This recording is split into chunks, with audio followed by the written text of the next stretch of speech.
और ठीक इसके पहले करप्शन के मामले में सीबीआई ने भी अरोड़ा को ही सरकारी गवाह बनाया था। अब दावा है कि दिनेश अरोड़ा मनीष सिसोदिया का करीबी सहयोगी था और आरोप यह भी है कि उसने पैसे का लेन देन संजय सिंह के घर में ही किया था। तो ये पूरी कहानी है। वैसे अब आपको ये भी समझना चाहिए कि इस कहानी से पहले जो ट्विस्ट एंड टर्न आपको देखने को मिल रहा है उस पर प्रतिक्रियाएं क्या कुछ आ रही है। पहले मैं आपको एक प्रतिक्रिया सुनाता हूं, उसके बाद कुछ और अहम पड़ाव है जिस पर आपको लेकर चलूंगा। ये दिनेश अरोड़ा, जो हमारे संजय सिंह जी ने भी कहा कोर्ट के अंदर, यही दिनेश अरोड़ा और यही अमित अरोड़ा ने कई बार स्टेटमेंट्स दिए हैं और एक बार तो इसके स्टेटमेंट में लिखा है कि क्या भैया संजय सिंह को आपने कोई पैसा दिया, वाला नो नेवर। तो ऐसी क्या बात हुई कि आज वो बदल गया स्टेटमेंट। अब ये भी समझिए कि आखिर हमने दिनेश अरोड़ा का एंगल क्यों उठाया है। दरअसल मनीष सिसोदिया की जमानत पर सुप्रीम कोर्ट में सुनवाई चल रही है। इसमें सरकारी एजेंसियां जमानत का विरोध कर रही है और दलील ये दी जा रही है कि जो पैसा मनीष सिसोदिया को मिला है वो पार्टी फंड में गया है, लेकिन सुप्रीम कोर्ट इसके सबूत मांग रहा है जो जांच एजेंसियां फिलहाल नहीं दे पा रही।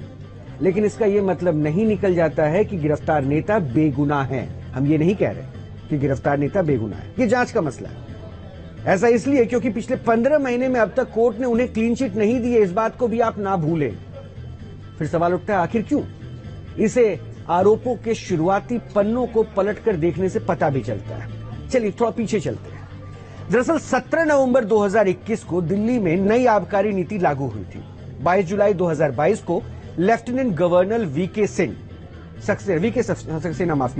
वीके सक्सेना ने पॉलिसी में नियमों के उल्लंघन और खामियों पर सीबीआई जांच की सिफारिश के सिर्फ 4 दिन बाद 28 जुलाई 2022 को तत्कालीन आबकारी मंत्री मनीष सिसोदिया ने नई नीति आने तक 6 महीने के लिए एक्साइज कॉस्ट की पुरानी व्यवस्था लागू करने के निर्देश दिए और 31 जुलाई को ही दिल्ली उत्पाद शुल्क नीति 2021-22 रद्द कर दी गई, जिसके बाद से ही पार्टी के सीनियर लीडर्स को ईडी और सीबीआई की जांच का सामना करना पड़ रहा है। तो ये पूरी कहानी है।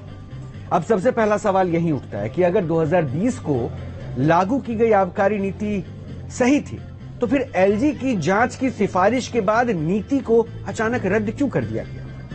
इन्हीं सवालों का जांच एजेंसियां भी तलाश रही है। तो क्या वाकई यहां सियासत हो रही है?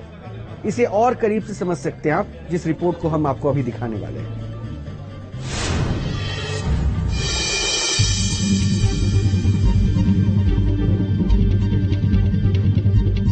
आम आदमी पार्टी के राज्यसभा सांसद संजय सिंह की गिरफ्तारी से पहले जिन 2 नेताओं की गिरफ्तारी हुई है, इनमें मनी लॉन्ड्रिंग के एक केस में तत्कालीन मंत्री सत्येंद्र जैन और पूर्व डिप्टी सीएम मनीष सिसोदिया शामिल हैं।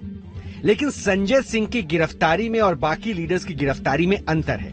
अंतर यह है कि संजय के घर में सिर्फ एक बार रेड डाली गई और गिरफ्तारी हो गई, लेकिन सत्येंद्र जैन और मनीष सिसोदिया की गिरफ्तारी कई रेड के बाद हुई।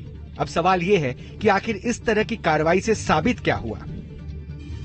संजय सिंह को गिरफ्तार करने का सिर्फ एक ही कारण है कि संजय सिंह संसद में एक ऐसी आवाज है जो भारतीय जनता पार्टी के भ्रष्टाचार को उजागर करते हैं। आम आदमी पार्टी इस तरह की गिरफ्तारी को एक ऐसा राजनीतिक षड्यंत्र बताने की तैयारी कर रही है जो मौजूदा केंद्र सरकार ने रची है। लेकिन क्या ऐसा संभव है? क्या कानूनी कार्रवाई को भी राजनीतिक चश्मे से ही देखा जाना चाहिए?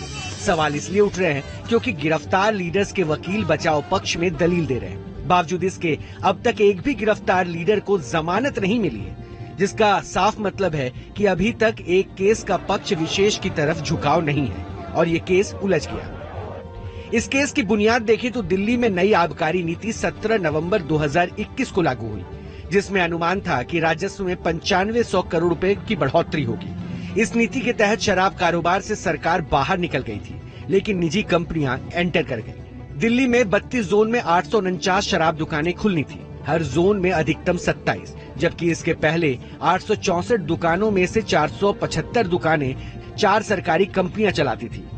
इसलिए 8 जुलाई 2022 को दिल्ली के मुख्य सचिव की एक रिपोर्ट सामने आई, जिसमें एक्साइज ड्यूटी में नियमों के उल्लंघन की बात सामने आई और फिर सबसे पहला आरोप लगा तत्कालीन आबकारी मंत्री मनीष सिसोदिया पर, जिसमें कहा गया लाइसेंसधारी शराब कारोबारियों को फायदा पहुंचाने के लिए ही ये नीति एलजी और कैबिनेट की मंजूरी के बगैर बदल दी गई। कोविड का बहाना बनाकर मनमाने तरीके से 144.36 करोड़ रुपए की लाइसेंस फीस भी माफ कर दी गई। इन्हीं आरोपों में मनी लॉन्ड्रिंग के आरोप भी जुड़े और फिर धीरे धीरे आज संजय सिंह तक पहुंच गई। यही वजह है कि अब आरोप और बचाव की दलील के बीच ये केस उलझा हुआ है।